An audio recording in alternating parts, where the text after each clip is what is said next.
I live in a small peaceful town. I don't live in a place where you have to worry about walking alone at night. I share a one-story house with my sister, but she's hardly ever home. She has another place in Florida that she spends most of her time. There's about 100 to 200 feet between each house on my block, and then there's some woods across the street. I have a daily routine. I get home from work, make dinner, shower, relax a little, then go for a run, come back and have a light snack, then go to bed. It was a work night like any other. I was going for my nightly run, and when I came back to my house, there was a random white van parked across the street. I took notice of it because hardly ever would random cars park on any of these streets. Our little neighborhood has very little through traffic. I looked at it as I walked backwards to my front door, and I could tell there was someone sitting inside of it, though I couldn't see anything regarding what they were doing. I don't know if the glass was tinted or if it was just because it was dark out. Later that night, I was hearing some weird sounds coming from outside. It was like a scraping sound. I looked out my window and called out hello, and it stopped. I had no idea what it could be, but my first guess was the neighbor doing something in his yard. I went back to whatever I was doing, and that was the night. The following day was a Friday, the last day in my work week. After work I did proceed with my regular schedule. I went on my nightly run a little earlier tonight since it was Friday and I had plans with some friends. I got back from my run imagining the van to be there again, but it wasn't this time. I went out with my friends to a comedy club and I didn't get back until late. I let myself into the house and locked the door. It was a long night and I was feeling tired, so I hurried up with a getting ready for bed process. After turning off the bedside light in my room and laying down, that's when things were finally silent enough for me to pick up on some weird thumping and rustling sounds. I felt like they were coming from inside of the walls. It's only a 2-bedroom house, it's not big. I put my ear up to one of the walls and indeed heard something going on in there. I knocked on the wall and the noises stopped. This was a cause for concern, as I assumed it was a road into our wild raccoon. I went out to the living room and passing by the windows, I looked outside and saw that white van parked outside again. I opened my front door and stepped out to the front stoop to look at the van. I didn't see anyone sitting in it this time. 2 nights in a row of this now. Something was going on. I walked barefoot to the side of my house to look for possible holes in the walls for animals to crawl through. Then I came to the outside crawl space door. It was cracked open and the lock was snapped off. I hadn't paid attention to this door in weeks. I pulled it open a little more, and without a phone or flashlight in my hands, all I could do was lean inside and squint my eyes in the pitch blackness of the crawl space. I heard the faintest little sounds of pebbles scraping against the concrete floor. At first my naive mind was thinking it was an animal, until the sounds turned more aggressive and more closely resembled human footsteps marching to the crawl space door, and then just barely I could see a person crouch walking towards me. I slammed the door and twisted the knob, but without a lock, it wouldn't do anything. I ran back inside my house and called the police. While on the phone, I instantly attributed the crawl space door to the scraping sounds I heard the night before. The next time I went to the window while on the phone, the van in the street was gone. Police came and I showed them the crawl space. We had to use flashlights as the crawl space doesn't have any lights installed. We found something disturbing in the left corner. There were cut marks in the roof of the crawl space, as if the intruder was trying to saw his way into the house. The only info I could give them was the white van parked in front of the house. We don't have cameras, nor did I see what he or she even looked like. They never came back, though I'd imagine because I caught on to what was probably supposed to be a silent operation. My family has a summer home in Arapahoe National Forest of Colorado.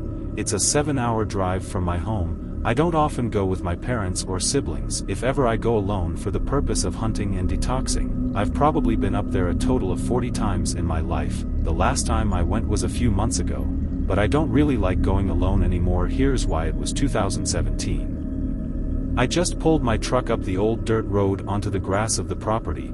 There's no real driveway. We just park wherever on the grass. Really, the house isn't huge, it's modest but nice for a vacation home. I parked up next to the front deck. This was in the dead of summer, but the breeze there was still nice and cool. I let myself into the house using the key padlock. We don't use physical keys in fear of losing or forgetting them. I was the first one there in quite some time, so I had to turn on the electricity and water heater. In the meantime, I unpacked and ate the lunch I brought with me. I also threw away any mouse and bug traps that were left out that caught mice and bugs. It's actually quite a problem in the house. After all this was done, I started setting up my hunting gear, which my dad and I leave in a big bath closet. By this point, the sun was on its way down. It was around 6 o'clock. A laughter from outside caught my attention. I marched from the kitchen to the living room to look out the big window that looked into the woods. I looked into the woods and I didn't see anyone, so I cranked the heavy window open and listened. The laughter belonged to multiple children, like a small group. This was our property though, that meant these kids were trespassing, probably up to no good. I went outside through the back door to the woods, trying to follow the laughter. I kept going deeper into the woods and the laughter stayed the same distance away from me though. Eventually, I gave up because it seemed like the kids were running away anyway. The next day, while posted up in the tower that my dad built for deer hunting in the woods, I heard the sound of those kids laughing again. Noting that meant they were once again on our property, I decided to call my dad and ask what to do. He told me to chase them off the property if I saw them, so I shot around into the air. I forfeited any game for the sole purpose of chasing the kids away, but it worked of course. The sound of the laughing stopped right away. I knew now it would be pointless staying posted up in the tower, so I called it for the day and went back to the house. I wasn't feeling too well anyway that night. I slept with all the windows open to get some air circulating, maybe help me with my headache. Then he came back. The sounds of the children at this crazy hour. It had to be past like 11 at this point.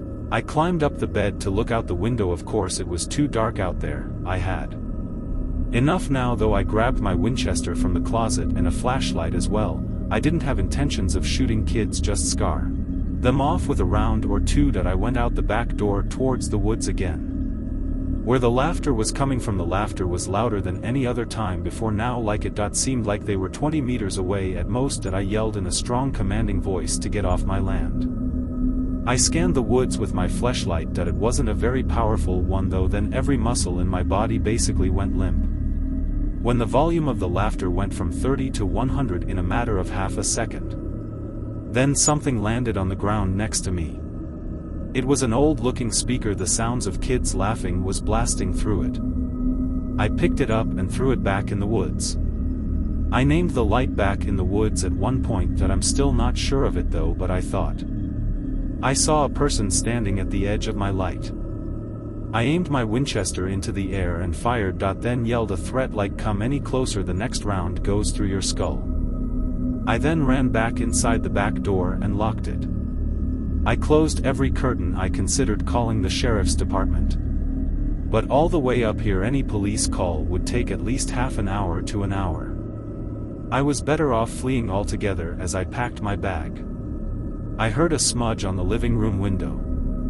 I waited a few minutes in an idle position before slightly moving the curtains, revealing something written in blood on the glass. I didn't take the time to read it. I finished packing my bag, took my gun, took a deep breath and went outside. I locked the door with the code as quickly as possible, then ran for the car as if my life depended on it. I turned the car on and put it in drive before it had time to finish with those startup beeps.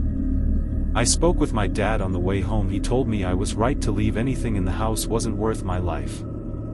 I stayed at a nearby motel that night. My dad came the next day.